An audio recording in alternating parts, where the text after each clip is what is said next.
welcome back to the live portion of the Forex Active Trader program. And during the last section, we started talking about pivot points and really focusing on the monthly and yearly levels and a little bit on the weekly.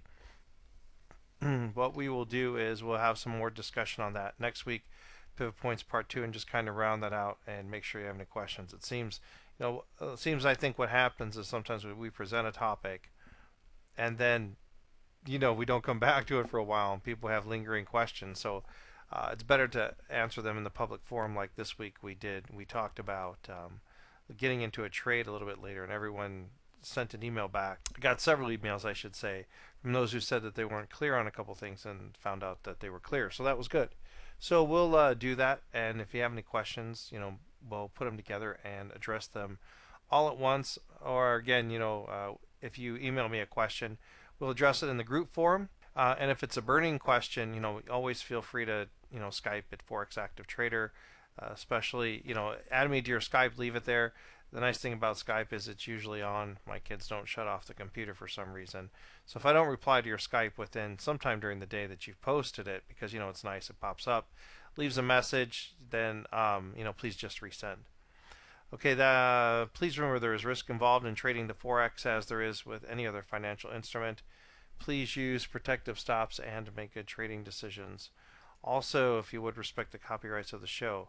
So like we said, we wanted you to take the time to go ahead and for the assignment this evening, we wanted you to, is this it? Nope. This was it. We wanted you to specifically focus on the dollar, your analysis for the dollar CAD, and then we also wanted you to look at the CAD yen and the Aussie yen.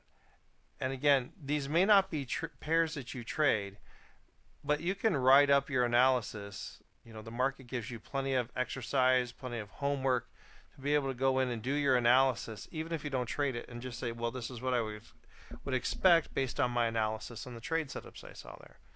The other thing it might do is it might help to grow you out a bit to say, hey, here's 3 different currency pairs that I would like to trade. I would like to trade, the euro dollar, the Aussie yen, and maybe the euro yen. You get a different you get a different base for when there's different news announcements, and some of the currency pairs go a bit sideways. So that was your assignment. So let's begin with the CAD yen. Or actually, I wanted to begin with I'm going to remove that from our example from earlier.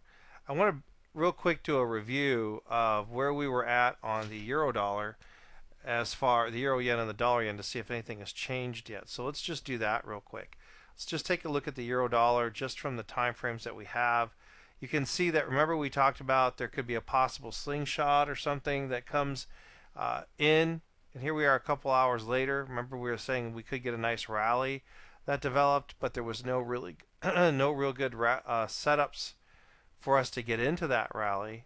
There was a little bit of a Mac Daddy that was here, but we said we'd have to take money quickly, and as you can see here, it's up maybe 10 pips or so, maybe 10 pips, and you'd want to be aggressive with your profit here. And we said we'd like to see a sell come up, because as you can see, downtrend, we're a downtrend and we're in a downtrend, and we'd like to see a rally come in, and then we could sell that rally. So that's setting up for a sell.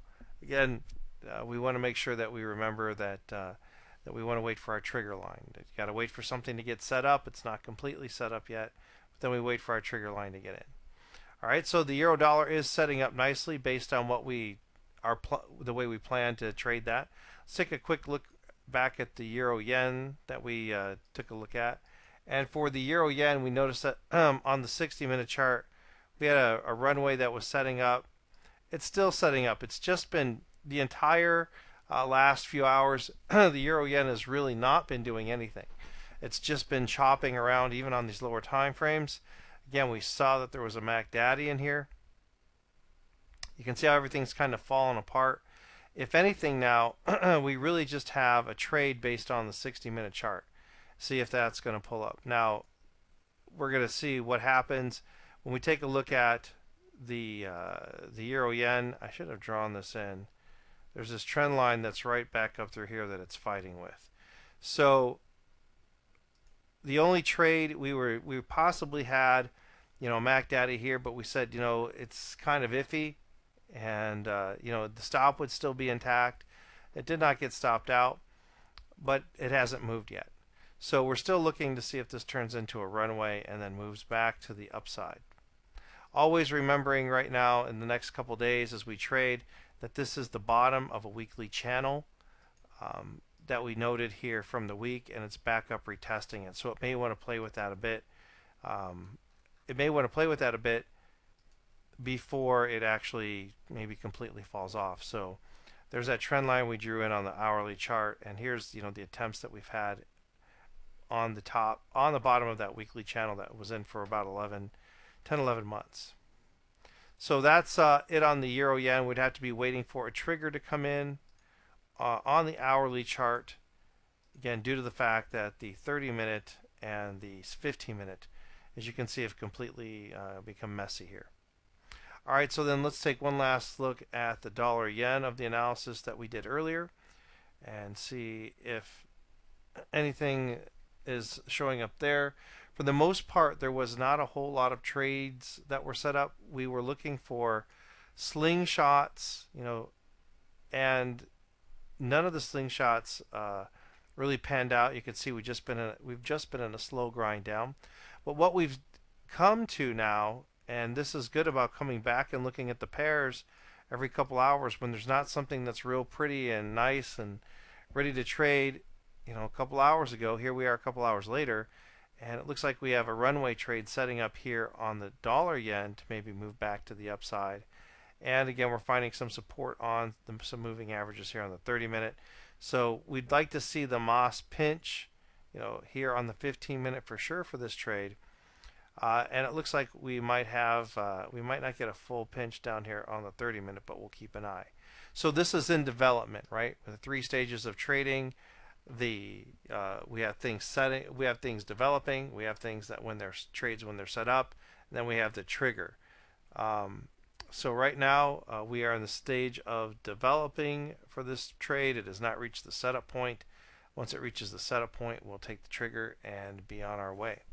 Okay, so now that we've quickly reviewed those pairs that we pretty much started off the show with and have an update on them, let's take the time to go over and look at the dollar CAD. And I think the dollar CAD is a great pair to look at. Not the trend trading one. There we go. A great pair to look at right now because it's an exercise in frustration. The black mamba, it must be losing its skin right now. What do they call it? Molting. Because it's barely even moving. Taking a look at this is our daily chart. Here's our lines that we've had in place. Our support and resistance. On the dollar CAD on the daily chart, we have this runway. MACD's right there. The Moss is not completely set up, but we could look at using a 4-hour chart. There's that really steep trend line we put in yesterday, and we've come above it, but it hasn't been a pardon me, it hasn't been a powerful move, right? It hasn't been a strong move. And you'll see that as we move down to the lower time frame. So on the daily chart, we just want our support and resistance levels that we've marked off here, still the same. Nothing to take away, nothing to add. And we just noted that there could be a runway trade on the daily chart. And getting into the 4-hour, we had a Mac Daddy that came in here. You can see it was drifting. Finally, the signal line came in. It's played around. It's only been up like 30 pips. That's just, that's traumatic for a move on the dollar CAD. You can see it's really choppy. And what I want you folks to get out of the dollar CAD is that it is to be able to see chop like this, to recognize it, and for it to tell you 2 things. Number 1, I'm not interested in trading it. Number 2, it's going to most likely take a long time for me to make some money on this pair.